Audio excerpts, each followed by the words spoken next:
around the years. So I've always loved that feeling, you know.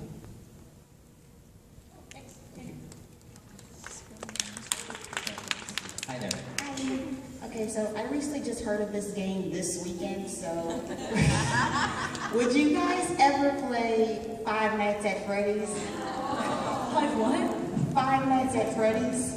So the guy I mentioned earlier who plays our paladin, our D&D group, his name's Curly. He has an internet game stream. I watched him play that game. Me too, yeah. Since I watched it, I wouldn't play it, but Looks really cool. looks like a cool concept. But yeah, you don't really have to play it if you've seen someone play it. Yeah, I've seen someone play it, and I'm like, oh, okay, cool. It's novel. It's not scary. Can someone fill me in on what this is? It's It's too, too, on my iPad. It's too scary. It's too scary. Oh yeah, you can play the game on your iPhone, your iPad. You gotta, Honestly- it says Chuck E. Cheese animatronics. Horror. Yeah. You gotta keep watching them overnight, and if you don't, then you'll die. They One- kind of stuff you back into the skin, like they think that you're the animatronic that got out of it. It's animal costume. One guy made it on his little iMac, and now he's making like $1 billion. Yeah, Oh wow. He's So gonna make a yes, sequel why though. not? The sequel's coming out. Let's play it tonight. yeah. Right. Stream it on Twitch. Thank you.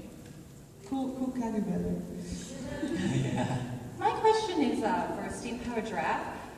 You're obviously very talented musicians, so what made you decide to go with the, sorry, this is coming out wrong.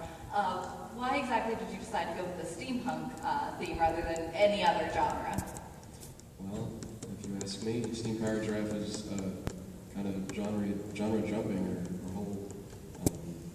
The idea is that the robots have been around for so long.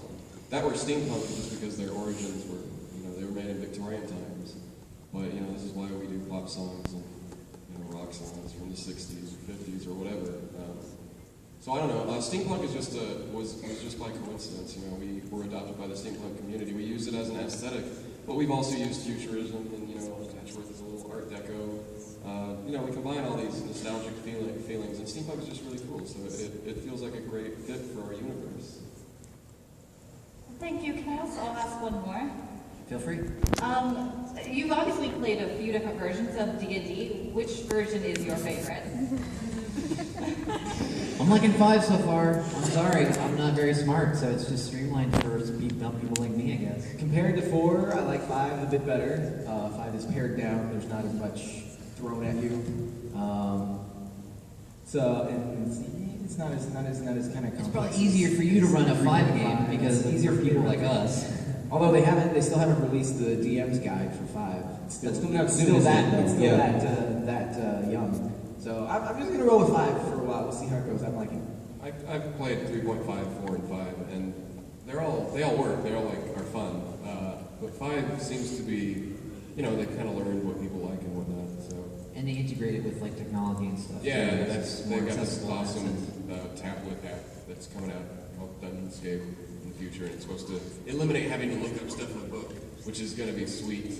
No, I like it. You always have to roll physically. No one should use digital rollers. You should get the actual rolling. You got those dice. Get a beer. Thank you. Thank you.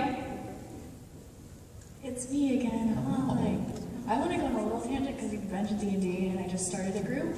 And I decided that for once in my life I wanted to be like a tank, and so I chose a half-orc and I wanted to be fierce. And I rolled the highest charisma on my team. Paladin, charisma. And I wasn't even that strong either, or constitution, I just had the... Anyway, so my question is, it's completely unrelated, but what is the strangest thing you've gotten from a fan? You say this one a lot, but do you? I'm thinking there's been a couple of strange ones, but I got a fan fiction. That was interesting. Yes. But I was really badass in it. So although I was reading about myself doing it with this person, which was really strange and odd, I was at least they wrote me as a badass. I could have been wimpy and whiny, but I was pretty cool. So probably the weirdest thing I've ever gotten. see, I was gonna go with the fan fiction, especially the one that was made for me last night. Oh, man, How did I miss that? there was a Crows fan club panel, only it wasn't a Crows fan club. That's how they tricked me and gave me in there, just to read this horrible fan fiction about myself. Oh, why? But no, the weirdest thing I got was, one time a fan, I don't know if this guy's a troll or not, but he has a crow shrine, and he gave me a picture of his crow shrine. How would you react to that? I'm scared.